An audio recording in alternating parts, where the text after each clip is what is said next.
एक जोरदार तालियों से स्वागत किया जाए ताकि ये कार्यक्रम लगातार चलता रहे। ये बुनकर सम्मेलन कोरी समाज का लगातार चलता रहे, इसके लिए हम सभी लोगों को ऊर्जावान होकर काम करना चाहिए। सामाजिक एकता से हम दुनिया के किसी भी ताकत से लड़ने की शक्ति पैदा कर सकते हैं। जो बाबा साहब की बात हो रही थी, संगठित रहो, संगठित रहो, शिक्षित रहो, तो संगठन में इतनी ताकत होती है कि हम बड़े से बड़े काम को अंजाम दे सकते हैं। आज ये बुनकर सम्मेलन हाथरस में हो रहा है, कल हम सब लोग मिलकर इस सम्मेलन को लखनऊ के महामाया पार्क में कर सकते हैं और दिल्ली के मैदान में भी इसको करके अपनी समाज का आगाह करने का काम कर सकते हैं। इसलिए दोस्तों, सामाजिक संगठन से समाज से सत्ता तक जाने का भी रास्ता हमारा होना चाहिए। समाज से माननीय विधायिका ने कहा है कि हमें राजनीति में भी आगे आना चाहिए।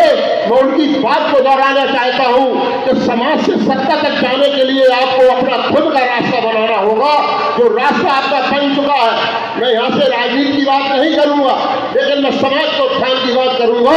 इसलिए मैं आपसे कहना चाहता हूँ कि जो आज हमारी दुर्दशा है, आप तो यहाँ हाथरस के निवासी है, मैं ऐसी जगह को बिलोंग करता हूँ जो बुंदेलखंड में आता है, और बुंदेलखंड में बुनकर समाज का काम, धागा का काम जो बुंदेलखंड में मऊरानीपुर विधानसभा में होता है, वह एक एक घर में 35,000 लोग केवल एक ही रानीपुर में रहते हैं और इससे दुगने मऊ में रहते हैं। और पूरे बुंदेलखंड में लाखों लोग हथकरघा का काम करते थे, आज पावर लूम से काम करते हैं और 2 वक्त की रोटी के लिए परेशान रहते हैं। सरकार किसी की भी रही हो, इतनी देर तक लाइट नहीं आएगी। जैसे लाइट आती है वो हम लोगों के मंच को छोड़ के चली जाती है। आप इसको कसा से वाकिफ होना आपका मेरे द्वारा मैं पहुंचाना चाहता हूँ। आप सोच सकते हैं कितनी दयनीय स्थिति में काम करते हैं।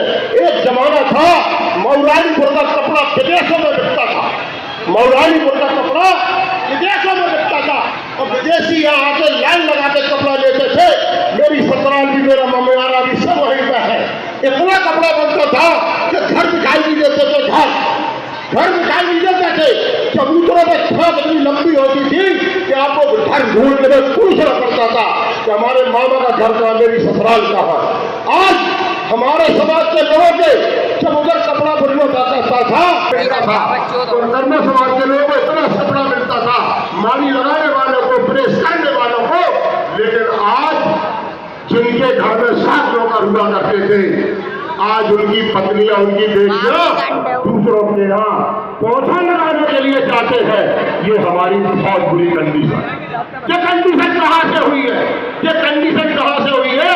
हमारे समाज के ठेकेदारों ने हमारी समाज को दशा नहीं दी। इसलिए कहा गया है जिस कौम की दशा सही होती है तो उसकी दशा भी सही होती है, और जिस कौम की दशा सही नहीं होती है तो उसकी दशा भी खराब होती है। इसलिए जिसकी दशा सही तो उसकी दशा सही, और जिसकी दशा सही तो उसकी दशा सही। इसलिए मैंने कहा गया है कि जिस कौम को नष्ट करना हो, जिस कौम को नष्ट करना हो उसके इतिहास को नष्ट कर दो, और जिस कौम को जागरूक करना हो उसके इतिहास को उसके सामने रख दो। क्योंकि इतिहास से प्रेरणा मिलती है, इतिहास से प्रेरणा मिलती है, प्रेरणा से जागृति। हम लोगों को आंदोलन करना होगा, हमको राजनीतिक सत्ता में भागीदारी लेना होगी। आज मैं एक बात और आपसे कहना चाहता हूँ, चाहे उत्तर प्रदेश की बात करो, चाहे देश की बात करो, चाहे केंद्र सरकार की बात करो, आपने आयोग सुने होंगे, आयोग सुने होंगे, बहुत आयोग सुने होंगे। अल्पसंख्यक आयोग, पिछड़ा वर्ग आयोग, बुनकर आयोग, सब अनुसूचित जाति आयोग ही आज सुने होंगे। वो आयोग कर क्या रहे हैं? वो आयोग आप तक पूरी योजनाएं पहुंच रही है? नहीं पहुंच रही। लेकिन आपके तो आयोग है, उनके आयोग कहाँ हैं जो ऊपर बैठे हैं? अपर कास्ट का कोई आयोग है? नहीं है। अपर कास्ट के पास तो सत्ता है, और सत्ता ऐसी है कि मुल्ला बाटे रेवड़ी मोची दे। तो दोस्तों, बगैर सत्ता के आपका भला नहीं होने वाला। आपको मैं ये बात दावे के साथ कहता हूं, अगर सामाजिक संगठन से समाज का भला होता तो मैं दावे के साथ कहता हूं कांसी राम साहब बहुजन समाज पार्टी का निर्माण नहीं करते।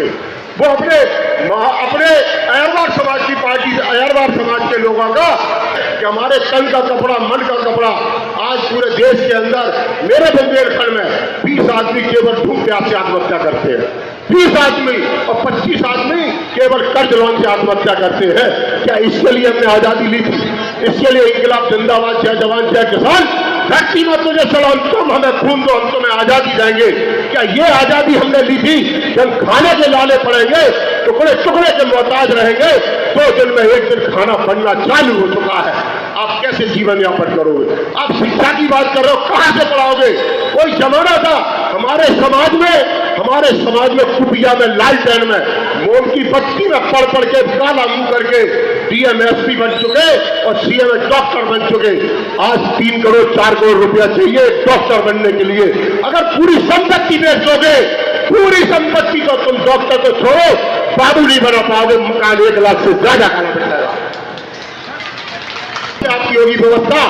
एक लोग 1.5 लाख की तनख्वाह पर काम करते थे, अब 10,000 की मजदूरी मिल रही है। 500 रुपए की मजदूरी के लिए लोग परेशान हैं। इसलिए दोस्तों, हम जागेंगे तो दुनिया सुधरेगी, हम जागेंगे तो हम समाज को जगा लेंगे। मैं ज्यादा बड़ी बात न कहते हुए थोड़ी सी बात आपके एक और ध्यान दिलाना चाहता हूं। हम इस धरती के मालिक हैं, हम इस धरती के मालिक हैं। मैं ये आपको सिद्ध करना चाहता हूं। 2 मिनट की बात करके मैं अपनी वाणी को प्रारंभ दूंगा। 5 लोगों को भी पता है मेरे बारे में। इस पृथ्वी के ऊपर 100% पानी होता था। आदि मानव काल में जो जानवर की शक्ल में इंसान पैदा हुआ था वो कौन था? मैं आपसे सवाल करना चाहता हूं। आदि मानव काल में जो जानवर की शक्ल में इंसान पैदा हुआ था वो कौन था? तो मैं ये बताना चाहता हूं, इस पृथ्वी के ऊपर 100% पानी हुआ।